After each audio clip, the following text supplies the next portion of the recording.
Hello, my beautiful people. Okay, so this is not gonna be long. I'm gonna go ahead and get straight. To the point. Okay, so I'm gonna do this really fast. So I've been asked a question regarding like how I'm supposed to know that Yeshua, but they said Jesus, is not going to come back in his physical form back here to Mother Gaia, back here in this earthly plane.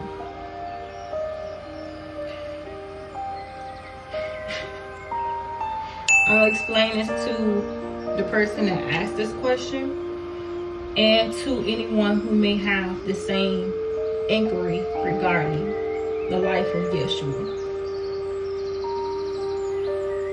There is a lot of depiction in Christianity surrounding the coming of Yeshua and how Yeshua is supposed to be the true king, the son of Elohim. But like I said, this is an ideal, you guys. An ideal that has been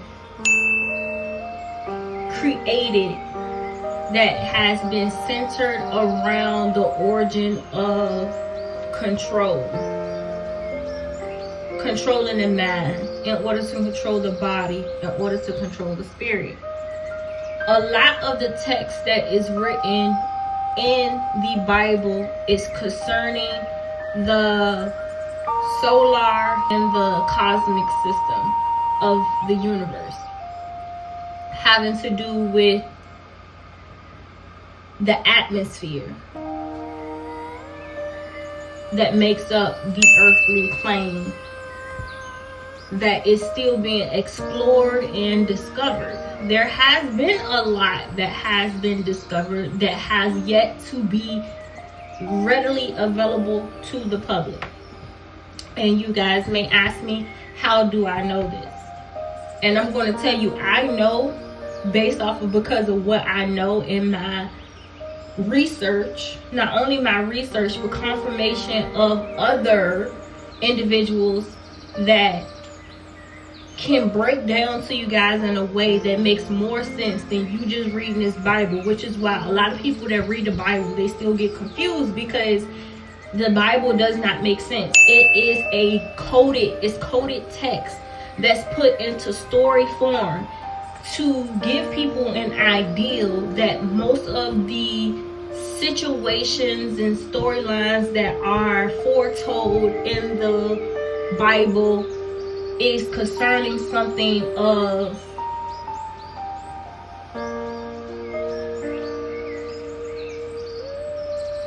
that's concerning something of the past tense, having to do with time before our time.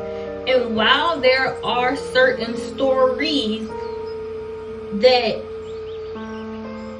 do hold a spiritual significance, there are a lot of stories that are foretold that it's more so talking about the spiritual sense of something. Like, I can break down to y'all, but that's a whole nother thing for a whole different day. And that's a lot of my time and energy spent doing this. And like I said, when you start to reveal a lot of what you know and a lot of knowledge, you have to be careful in the way in which you release that information, and you have to be careful of who you release this information to, because once people start getting a hold of certain information and information get to flowing,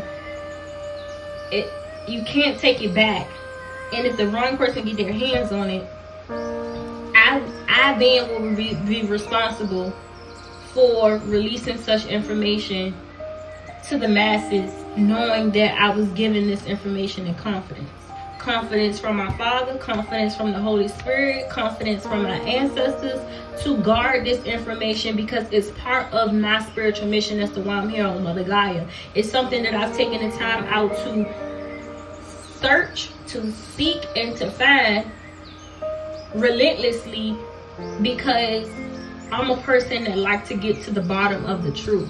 It's hard for me to just accept what people say and just accept it as what it is. It was a time in my life where I didn't believe in anything in biblical terms. I didn't believe in Jesus. I didn't believe in none of it. I believed in the higher power. I believed in God. Yeah, I do believe in that. Like, it's very hard for a person to not believe in God. You really have to be really out of tune to not believe in God. But I knew I'm not stupid. I've always been raised to understand and to know that the times we live in, the world that we live in, there is a lot that happens behind the scenes with lawmakers and with man. And man are humans of greed and power and control. And those things alone will have individuals acting out of character or acting inhumane altogether in hopes to safeguard their riches, right? Their riches. Because they feel that their riches are a way for them to keep control. And while they have painted the ideal of that being true, it's a lot of things that is now being exposed. And like I said, because of my mission, I know what's stemming to unfold. And I have shared some of those things with you all. But you have to be on your spiritual journey in order for certain information to be released to you, for you to have a greater understanding as to why certain things are playing out in history, why certain things are playing out in politics, why certain things are playing out having to do with economical disturbances due to different factors like global warming, due to pollution, and due to so much stuff due to a lack due to natural resources now starting to become limited resources. Like, we're going into a phase of famine, and that's something else that I'm about to go into, but it's only certain things that I can share with y'all, and it's y'all job to do your due diligence and make sure that you follow up with other women, that you sit with your father, and instead of just reading something and just reading it, you actually have to find out the depth of that wisdom that lies within the text. Because I don't know if you know, but you can read a scripture in one season and go back. You can read a scripture in one season and then go back in another season and read it again, and it'll have a whole different meaning. And it's because of what you're going through in that season that determine what lesson you need to learn, or what you need to pull from the information that you're reading from. That is what's so significant about this. And it all depends on your spiritual journey. So it depends on your level of spiritual discernment that will determine how you perceive something to be, the information that you see, certain keywords that stand out, or certain literature, certain texts that just stick out and stand out, and it's like it doesn't go. One thing you will find, like, they really bury a lot of the astronomical facts, science, which one would call scientific facts, if you didn't know. A lot of the astronomical facts is buried deep within the Christian Bible, but it's there. It's there plain as day. The star systems that they constantly talk about in the Bible, a lot of the words that you guys take for people, names, it's the names of star systems. It's the names of certain solar eclipse, solar systems, certain lunar cycles and things like that. But you have to be up on game on this, which is why they separate the two, so you don't try to put the two together.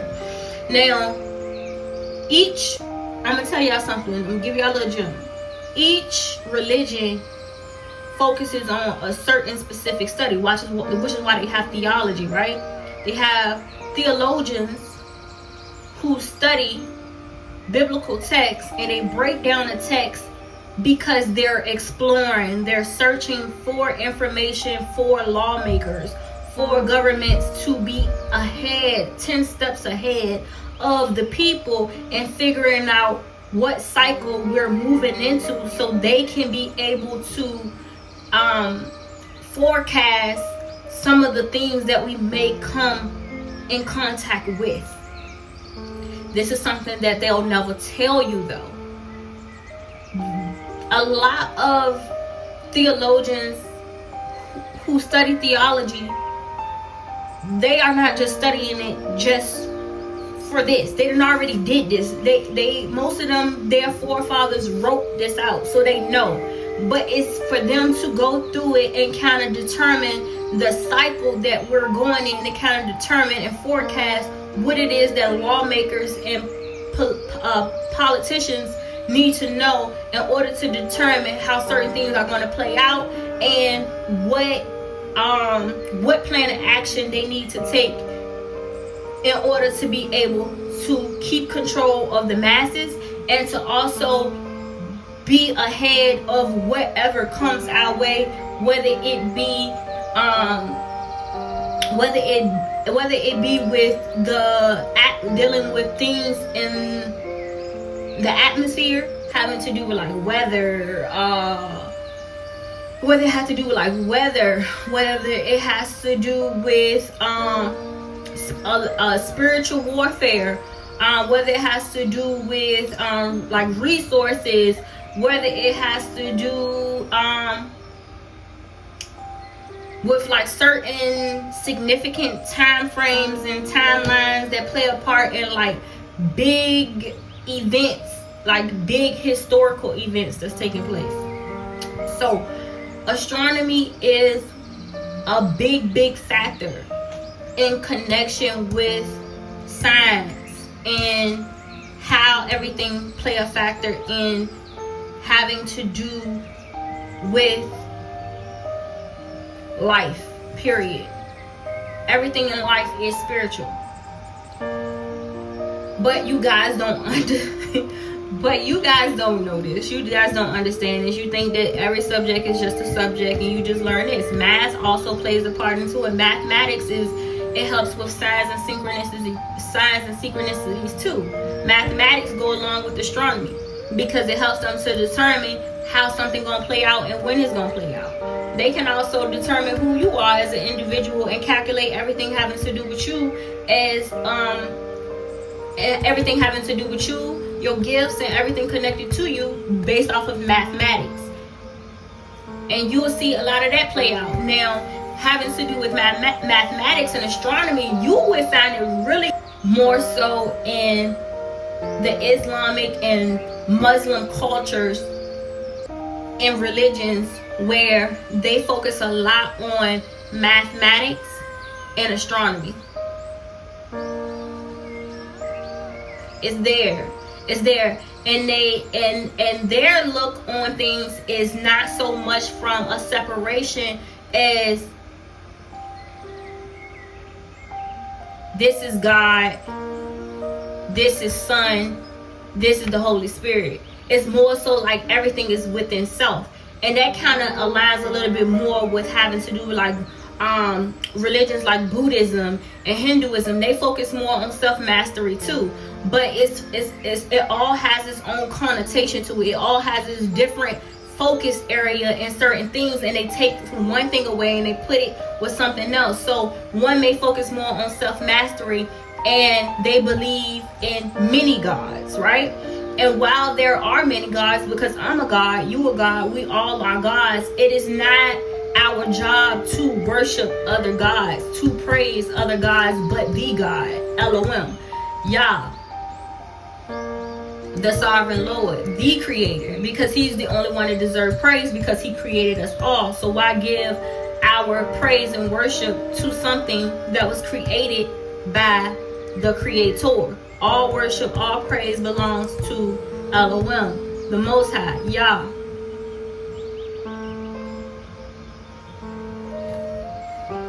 And they don't focus on Yeshua, because I'm going to get to that point of the question. They don't focus too much on Yeshua, because just like Yeshua, there were other ascended masters, but Yeshua is the only one to have done it the way that Yeshua has done it. And I'm going to tell you, Yeshua was an ascended master of mastering self in a way that show us how to be able to maneuver and to go through life in a way where we stay in our godlike power, walking in the light. Like Yeshua did it like no other. It's hard for a lot of us just to walk in just light, but Yeshua did it. Yeshua walked in light, but the sacrifices that Yeshua had to make in order to walk just in light is one like no other. Like Yeshua didn't have no kids. He didn't have a wife. Yeshua didn't have a life outside of the life that he dedicated towards the Father and the mission that he had here on Mother Gaia. That was his focus, and he was a teacher of life. Yeshua was a teacher of life. That's where you get the parables and the things like that. And once you read more on the parables, you'll begin to see that parables have a lot more meaning than what people really think that they do. And they are connected in some way, shape, form, or fashion to astronomy as well, once you break it down. Now, moving into more in regards to the question, yes, Yeshua was an ascended master. Yeshua walked in light and light alone. That's what makes Yeshua as an ascended master so significant, because Yeshua had no flaws. Yeshua showed no sin. But it's not that he did not have the desire to sin, the desire to do things that's outside of the character, outside of the body, having to do with the cardinal side, but it was sacrifices that he had to make. And also, in addition to that, Yeshua always had to be in the light body. But Yeshua always had to be in the light body. And if most people understand, or most people know, most people that do end up operating more out of their light body than anything else, you're going to be attacked. You're going to be attacked by everything and everyone, because any individual that walks on the dark side, you have some type of tendencies, principalities, entities. It could get that deep. Entities and spiritual wickedness that is having you operate in a way that makes you cardinal in some way, shape, form, or fashion. Like it makes you cardinal, like you're connected and you're grounded to your earthly body in addition to your light body, if you operate also in your light. But if you find those who operate mostly in your light, I can tell you, I've tried it, and that is one of the scariest things you will ever experience, if you try to operate just in your light body, because you cannot ground yourself to this earthly plane. You cannot concentrate on anything other than the spiritual. And when you are like that, it's hard for you to connect with other individuals when you're operating just in your light body, y'all. I done tried it. It makes you feel very insignificant. I couldn't connect with my kids. I couldn't connect with anything outside of the spiritual. Any physical task, when it come down to cleaning, when it come down to just being able to cook, clean, doing regular house duties, work a 9-to-5 job, communicate with other individuals, you are so sensitive to everything. It's hard for you to operate just in your light body. That's why it is said that even in the womb, the child is already in sin, because it's very unlikely for an individual to be able to operate in his light body, which is why the way in which Yeshua was conceived, was not normal. Not only was Mary a virgin, but Mary wasn't even able to engage in the act of sexual encounter with Joseph due to how Yeshua was going to have to show up here on Mother Gaia. Everything was going to have to be pure, and the intentions was going to have to be pure. Y'all don't understand that even though sex is supposed to be sacred, yes, but sex also has, just because of what sex is, it has its own connotations to darkness. It has its own connotations to your cardinal self, to your cardinal body. It's connected to the dark matter because of the physical body that has to be used in order for you to be able to connect both the physical body with the spiritual body. That's why it's so powerful, because not only are you using the light force, but you're also using a dark force as well. That's why you have to be careful when you have sexual intercourse with individuals, because of the interaction and how powerful you're pulling on two different sources. You're pulling on a light source, and you also pulling from a dark source. And depending on what already resides within these two bodies that's coming together to create, because that's what sexual intercourse is. That's what a sexual interaction is when you're coming together with another individual to create something. Most people create kids because it's just it's unintentional. It's just something that just happens, naturally. It's just how the body is made. You just can do that. But you can also create other things and manifest other things into this manifold when two people and two individuals come together and intentionally are intelligent enough to know what it means to be able to create and manifest something into the manifold. Love, sex, two most powerful things that could ever resonate on a high frequency vibration here on Mother Gaia. It can be felt not just in the earthly plane, meaning Mother Gaia, but it also can resonate throughout other realms and dimensions as well. I'm not going to get too deep into that. So when you ask me, how do I know that Yeshua is not going to come back in a physical body in order to save the remnant? I know this because he's already saved the remnant. The remnant has already been saved. It's already been done. That's what y'all don't understand. He's already done what he was supposed to do. His mission was what? He had two missions here. He had two missions. One mission was the resurrection of life and what? And death.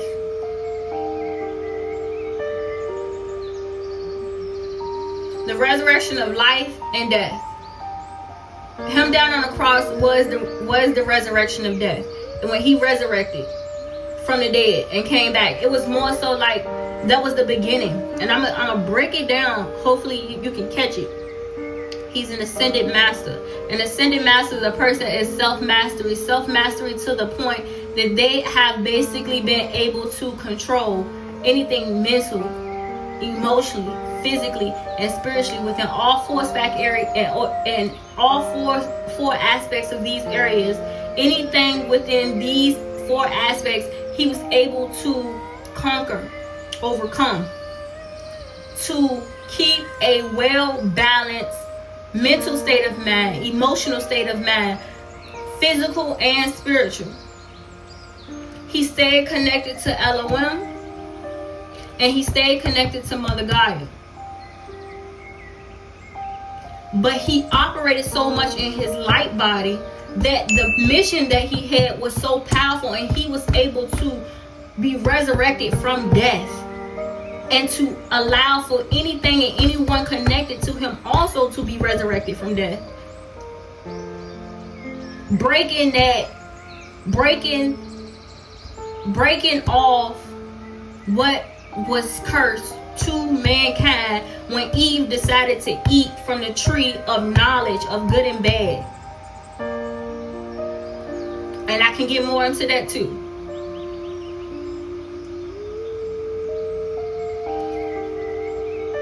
When Yeshua completed that mission and was resurrected from death, that was already going into another plane of existence. That was a different type of, that's ascension. Leaving the physical body and going fully into the spiritual body. That was what the resurrection of death was. And what's about to come next, which had already been done as well, he knocked out both. But one was only going to come after a certain time period. After the coming of Yeshua is having to do with life, resurrection of life. Because what did mankind have before Eve ate from the tree of good and ate from the tree of knowledge of good and evil? She was immortal. They was able to live forever, which is why you see in the Bible, that's why you see in the Bible the decline in mankind's lifespan. In the Bible, as you read along, and you see at first they was living 1,900 years and before they would come to their end. Then it got to a point that the decline hit to a point where mankind was starting to dib and dabble into acts that were going against the laws of nature, the laws of Mother Gaia.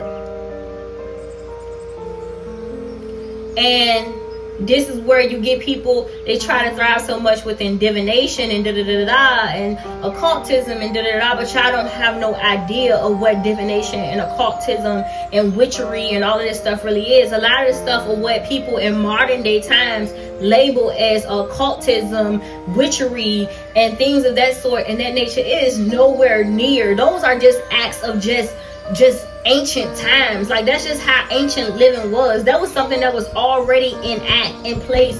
That was just survival. It's just something that's supposed to be an innate part of your being, of who you are like God. You have a God-like nature to you. So already there are a lot of things that man has yet to experience when it comes to untapped potential of just the innate gifts and skills that the human has been given as being like God.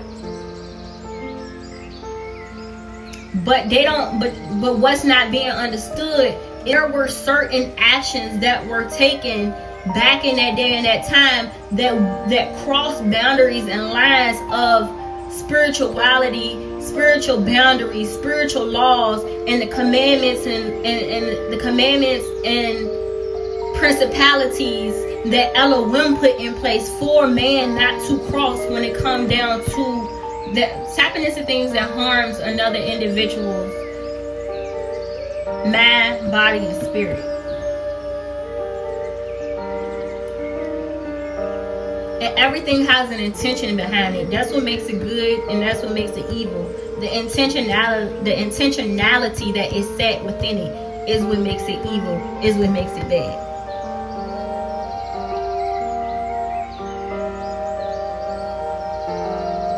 So there are a lot of things that people talk about in regards to certain subjects or certain topics that don't make sense. Like, it's considered to be divination when you have people playing with plants and roots and things like that. Like, no. This is something that's part of nature, baby. That's part of survival. That's part of who you are as a human. You're supposed to use nature in order to heal oneself from any type of infirmity, illness, whatever it may be. That is natural. It's when you set intentions to use something in order to harm another individual, in order for you to get out of it what you're trying to get out of it. That is what makes it a spiritual boundary that's being crossed. You breaking a spiritual law. And that is what Elohim is like, When you have sex, sex is a natural part of life. But when you go to have sex in hopes to create something with evil intentions in order to harm another individual, or for you to will something in your power in order for something to play out the way you want it to play out, that's crossing a spiritual boundary, a spiritual threshold.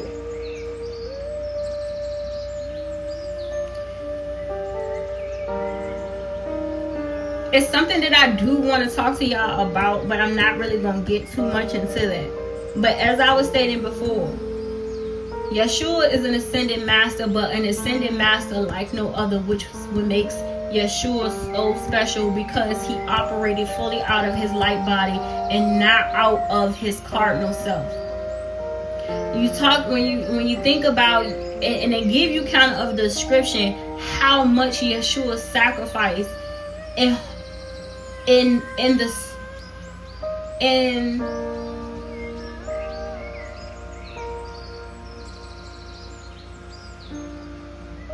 how much Yeshua sacrificed on the journey to ascension, on the journey to fulfilling his soul's mission as to why he was brought here to Mother Gaia to begin with. And that is depicted in the story about Yeshua in the garden in Gethsemane. Yeshua being in the garden in Gethsemane, and he's praying. And he's praying to the point where he's starting to bleed out of his pores, because he's praying so much because of the spiritual warfare and attacks that he was being attacked with, having to do with the desire to act out of his cardinal body and not out of his light body. Yeshua sacrificed so much in order to operate fully out of his light body and not out of his cardinal body, which is something that we as individuals have yet to even experience or to do. But there are a lot of encounters that you'll see throughout the Bible, even with the prophet Elijah and them, where people would say that, oh, that's witchery, that's occultism, that's this, that's that. But no, the intentionality set behind their actions and certain things that they've taken in order to do certain things, it wasn't to harm, it was to protect.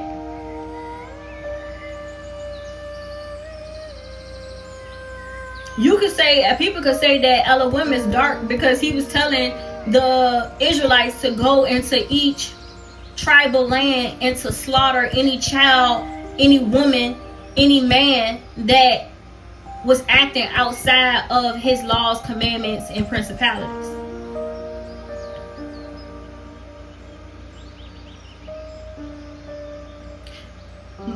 But people don't understand that possession is a whole different thing.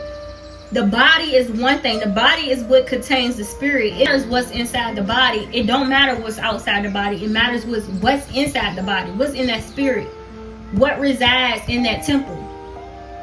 Because that temple can be tainted if it comes in contact with the wrong spirit. Because that spirit can bring legions. Which is why you will have people who are possessed. Because that temple has been tainted. Anything and everything that wants to reside in that temple can at that point, because that person no longer has protection from the Most High. They're a free body. They have no will attached to them. It's just a free body. There is at that point, the soul has been tainted so much to the point that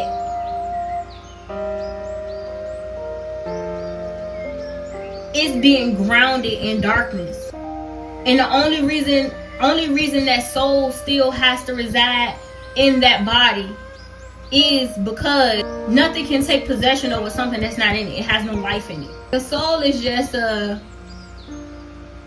memory bank.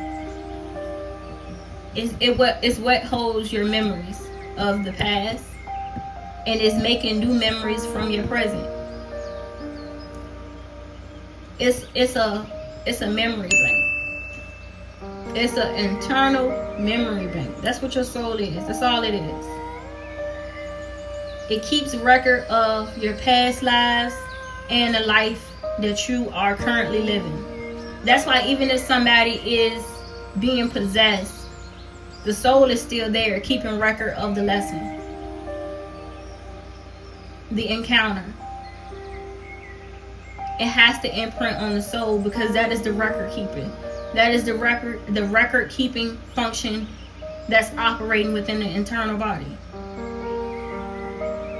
Your spirit is something different though. Your spirit should always be connected to Elohim, your creator.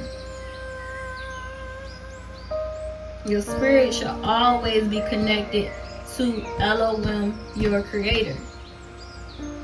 Because if you, for any reason, you ever detach or disconnect from your creator, Elohim, you will be devoured.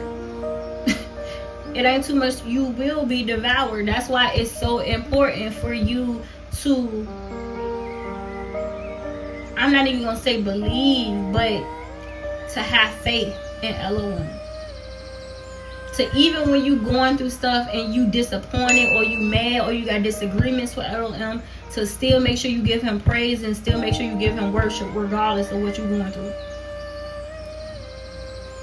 Because you have to stay connected to Elohim or you will be devoured. You think you're getting devoured now and you have protection? Just imagine if you don't have protection out here in these spiritual streets. Just imagine. Your physical body should be connected to your co-creator, Mother Gaia.